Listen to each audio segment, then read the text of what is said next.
mich damit berechtigt zu sagen, das, was ich jetzt hier erkläre, das erklärt Deutschland, das erklärt das deutsche Volk. Wir sind doch wieder ein so anständiges Volk geworden. Wir sind doch jetzt wieder ein so fleißiges und tatkräftiges Volk geworden. Braunau am Inn, Austria. Winter of 1890. The mist crept between the houses as if time itself wanted to forget that place. Icy winds swept through the narrow streets, and shuttered windows whispered stories no one dared to repeat. It was a simple village, forgotten among the mountains, where life passed slowly, almost in silence. On that December morning, in a house of cold walls and austere furniture, a boy was born. A muffled cry echoed for just a few seconds. The mother, Clara, wrapped him in her arms with a tenderness that bordered on desperation. The father, Alois Hitler, merely watched, emotionless. His name will be Adolf, he said firmly. Strong, disciplined, a real man. Clara tried to smile, but deep inside, she was afraid. Adolf grew up under the shadow of a harsh man and a silent woman. Alois was a customs officer, a soldier in every way but uniform. Mornings began with orders, nights ended in shouting. Adolf barely dared to speak during meals. "Did you hear me, boy?" Alois thundered when he saw his son drawing instead of studying. An artist. That's for dreamers. For the weak. The boy would simply lower his eyes. But inside, something was breaking, or perhaps being shaped. In silence, he promised himself that one day, he would prove the opposite. That everyone would see him. School felt like a prison to him. Teachers considered him distracted, too proud to accept correction. His grades dropped. But there was something in his eyes, a restrained coldness, an unsettling conviction. Once, a teacher called him after class. "Adolf, why do you only draw soldiers and weapons? Never houses, people, animals?" He answered without hesitation. "Because war is the only thing that changes the world." In the shadows of his childhood, he nurtured dangerous ideas. Alone in the attic, lit by a flickering candle, he sketched maps, borders, ancient symbols. He repeated words he heard in the streets: honor, fatherland, blood. And he wrote, with still awkward handwriting, sentences that didn't fit his age. Germany was betrayed. They humiliate us. But one day, we will rise. And then, it will be our turn. But the deepest blow was still to come. At 18, his mother fell ill. Breast cancer. Adolf, who until then had shown only hardness, crumbled in despair. He spent hours by her bedside, holding her thin, cold hand. When Clara died, in the winter of 1907, Adolf was motionless. He didn't cry at the funeral. He spoke to no one. He simply left. For Vienna. For the city of artists who would reject him. For hunger, for wounded pride, for growing rage. Years later, in a letter to an old classmate, he would write, "The world turned its back on me when I needed it most. Now, I decide where the world will look." And no one understood, at the time, just how literal he was being. The cold cut through the skin like thin blades in that autumn of 1914. Adolf Hitler, dressed in the simple uniform of the Bavarian army, walked among the shadows of the muddy trenches in France. The sound of gunfire, explosions, and screams was constant, a brutal symphony that dominated the entire world. For him, the war was more than a battle for territory. It was a chance to prove his worth. A chance to step out of obscurity and be part of something greater. As a messenger on the front lines, he ran among the troops, carrying orders that could decide lives. The days dragged on between fear and silence. But in his heart, a flame grew, a flame fueled by the conviction that Germany was destined for greatness. When mustard gas struck him, blinding his eyes and burning his skin, Hitler was sent to a military hospital in Pasewalk. There, amid the bitter smell of medicine and the darkness surrounding him, the news fell like a sentence. Germany had surrendered. There were no tears, no screams, just a heavy silence. The silence of someone who had lost everything. Upon hearing about the armistice, something inside him broke. It wasn't just the hopes of a young soldier, it was the pride of a nation, torn apart. Lying in that cold bed, Hitler thought. We were not defeated in the war. We were betrayed by those who govern us. Hatred began to grow, a hatred that would never be forgotten. Shortly afterward, now in Munich, the city where fate would call him to a new life, Adolf started attending political meetings. At first, just an observer. But when he took the floor to correct a speaker, everyone fell silent. It was the beginning of a new battle. Not with weapons, but with words, words that would inflame a nation. Munich, 1920. The air in the bars and halls was heavy, thick with cigarette smoke and spilled beer. Men with tired eyes and wounded hearts gathered to discuss the fate of a defeated, humiliated, and confused Germany. In the dim light of one such hall, among worn wooden tables and grimy walls, a thin, nervous man watched closely. It was Adolf Hitler, still unknown to many, but soon to be the most feared and admired voice in the room. He wasn't the strongest physically, nor the most learned, but there was something in the way he spoke that held everyone's attention.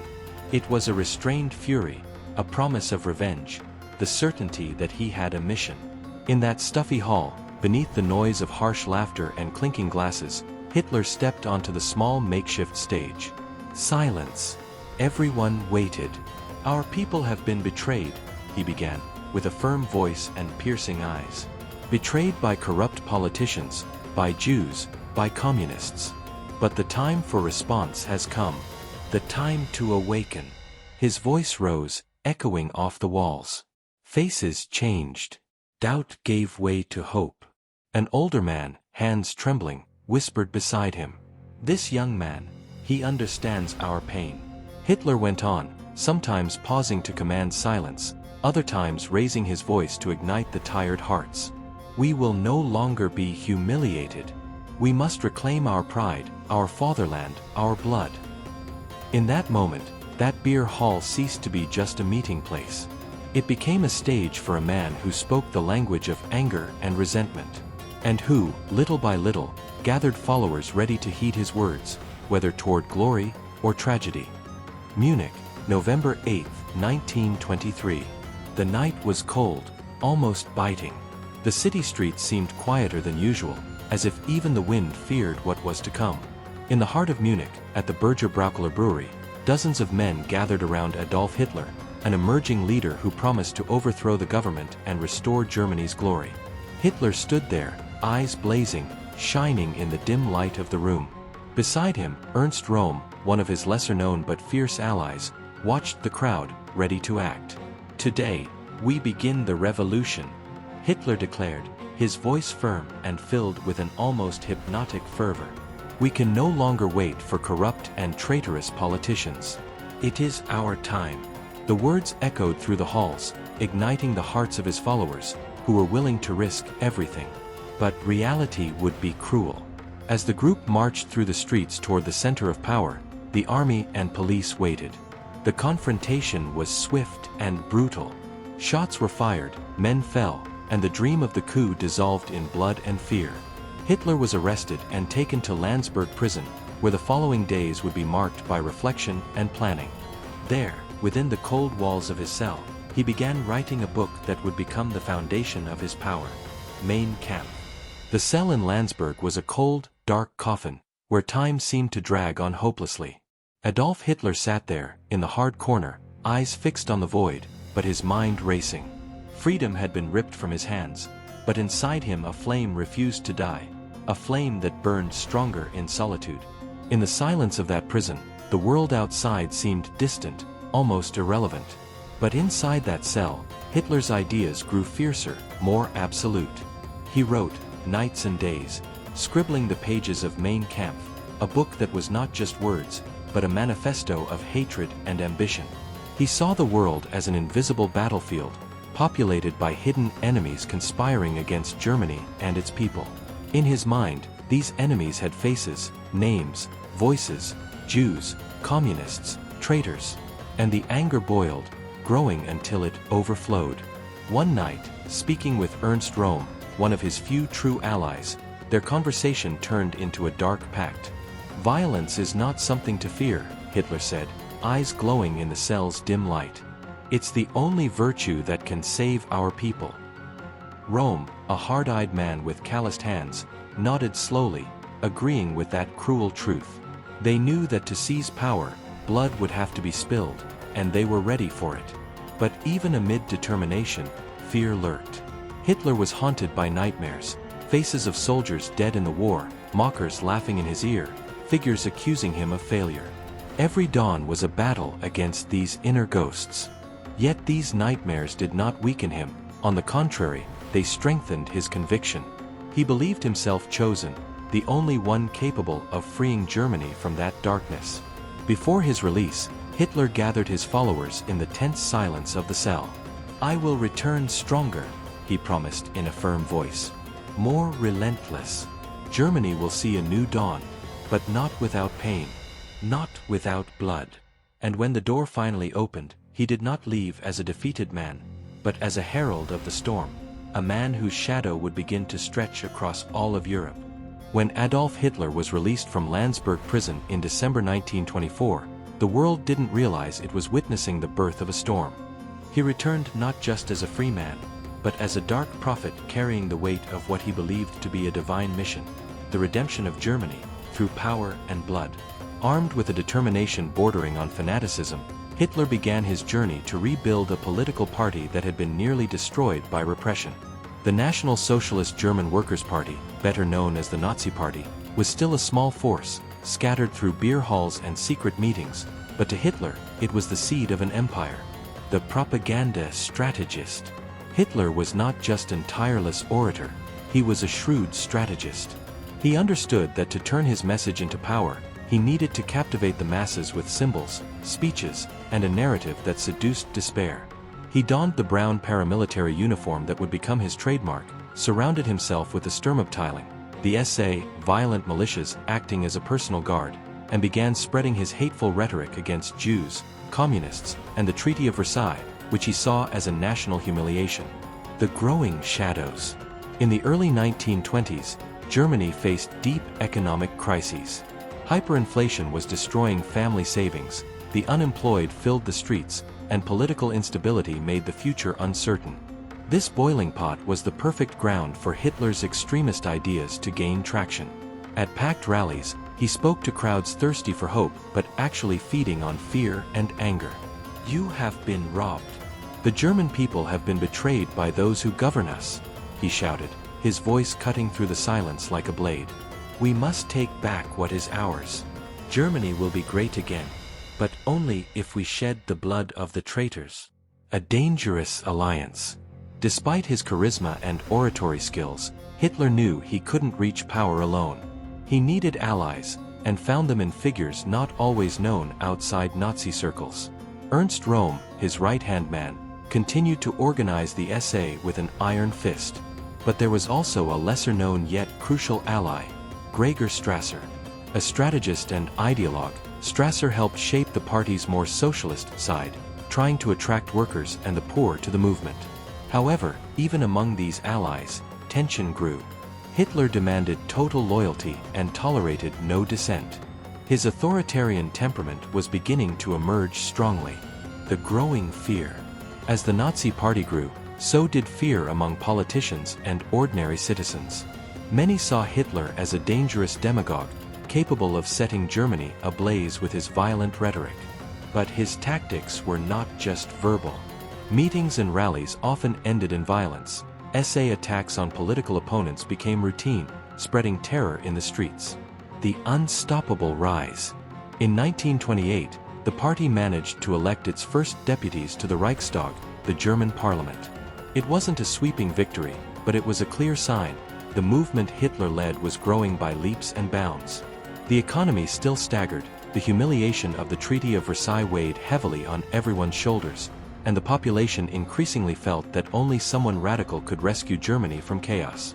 Hitler, with his blend of theatrics and cruelty, was ready to seize that opportunity. The seed of tragedy. Behind the fiery speeches and marches in brown uniforms lay a terrifying ambition. Hitler didn't just want to govern Germany. He wanted to reshape it, erase from the map those he considered enemies of the race and the nation. The seeds of destruction had been sown, and though few dared say it aloud, the shadow he cast threatened to engulf the entire world. Munich, early 1930s. The streets were heavy with an air, as if the city carried a dark secret ready to explode. Amid the growing crowds, a figure in a brown uniform moved with the confidence of a man who knew time was on his side. Adolf Hitler was no longer the nervous speaker from the beer halls. He was the commander of a legion, a charismatic leader who turned fear into fervor. Germany was on the edge of an abyss. The Great Depression was devastating jobs and hope. The people, exhausted and desperate, sought someone to bring order amid the chaos, a savior or at least a new path. The fire that draws the crowds. In packed squares, under bright spotlights that cast dramatic shadows, Hitler spoke with a voice that seemed to echo from the depths of people's souls. You have been betrayed by the Weimar Republic. Betrayed by politicians, communists, Jews. His voice rose and fell like a wave, sweeping the crowd along with its rhythm. But Germany will be strong again. Under my leadership, order will return. Our people will rise from the ashes. With each word, the cheers grew louder, and hands rose in salute. It was a dark ritual, charged with fervor and fear. The militias in the shadows. Behind the public spectacle, the Sturmabteilung, SA, operated like a shadowy army. Dressed in brown uniforms, they were known as the Brown Shirts. Their brutal tactics swept away opponents in the streets, intimidating communists, social democrats, and anyone who dared oppose them. Ernst Röhm, leader of the SA, was a figure as fearsome as Hitler. Between them was a complex alliance. Röhm, a ruthless war veteran, saw the SA not just as a tool of violence but as a revolutionary force meant to replace the traditional army. A meeting in the garden. On an autumn day, Hitler met with Hermann Göring, a former World War I fighter pilot who would soon become one of his most powerful allies. Germany needs order, Göring said, his gaze cold and calculating. And we know how to impose that order. Hitler smiled. He knew he was surrounded by men ready to do whatever it took, and the price of order would be high. Behind the scenes of power. While the crowds roared at his speeches, Hitler also knew he had to play the official political game. In Reichstag meetings, his party was growing but still not dominant. In 1932, Hitler ran for president of Germany, challenging President Paul von Hindenburg. He lost but surprised everyone by capturing about 37% of the vote in the runoff, a solid power base. Pressure mounted behind the scenes for Hindenburg to give in and appoint Hitler chancellor, fearing civil war if he refused. The game of manipulation. In the halls of power, Hitler and his allies manipulated political instability. He knew he didn't need an absolute majority to control the country, just enough chaos to present himself as the only one capable of restoring order. In the quiet luxury rooms, speeches were whispered, shady deals were made, and Germany's fate was decided. The final step before the abyss. On January 30, 1933, the pressure was too much. Paul von Hindenburg appointed Adolf Hitler Chancellor of Germany. For many, it was a colossal mistake. A man so radical and dangerous handed the keys to power. But for Hitler, it was the victory of his dark march. He entered the Reichstag palace like a conqueror, fully aware that the real game was just beginning. Berlin, 1933. The air felt heavy, suffocating, as if a dark cloud had settled over Germany's capital. Adolf Hitler, now Chancellor, walked the halls of power with the confidence of a man who knew destiny was in his hands, and that nothing could stop him. But behind his firm expression and calculated words, a growing shadow spread. A government of fear, control, and violence was beginning to take shape. The burning of freedoms. As soon as he took office, Hitler began dismantling the fragile democracy of the Weimar Republic. The Reichstag fire in February 1933 was the perfect spark for a coup. With the parliament burning, Hitler claimed Germany was under communist attack, a pretext to suspend fundamental civil rights. Political arrests began. Communists, social democrats, Jews, and others deemed enemies of the state were detained, tortured, disappeared. The police, now under party control, acted without limits. The Gestapo, the all-seeing eye. In the shadows, the Gestapo, the secret police, became a terrifying force. Created to crush any resistance, their operations were marked by silence and cruelty. Citizens began living in constant fear, knowing that any wrong word or suspicious glance could be enough to make them vanish. The masked speech. In public, Hitler still maintained a message of renewal and order. At carefully staged rallies, he promised jobs, stability, and glory for Germany. The crowds applauded, often unaware of the price they would pay. On one such occasion, he said, "Our people need unity. We must eliminate the divisions, the enemies who seek to weaken us. Under my leadership, Germany will be great and respected again." But what few saw was the rise of torture chambers, secret prisons, and summary executions. Allies and betrayals. Within the government itself, the power game was brutal. Many who helped Hitler rise to the top began to realize his limitless ambition. Figures like Gregor Strasser, who advocated a more socialist line, were eliminated or expelled. Loyalty was demanded, and betrayal punished by death. Propaganda as a weapon. Joseph Goebbels, Minister of Propaganda, had a clear mission: control what the people saw, heard, and thought. Through radio, newspapers, and film, the regime painted a picture of strength and unity, hiding the horrors multiplying behind the scenes.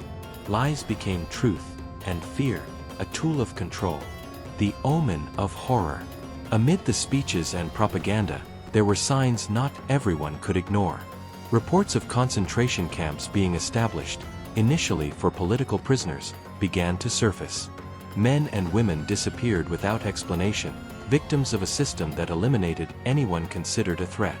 And so, Germany plunged into a growing nightmare, where Hitler's shadow stretched beyond political power, invading homes, minds, and hearts.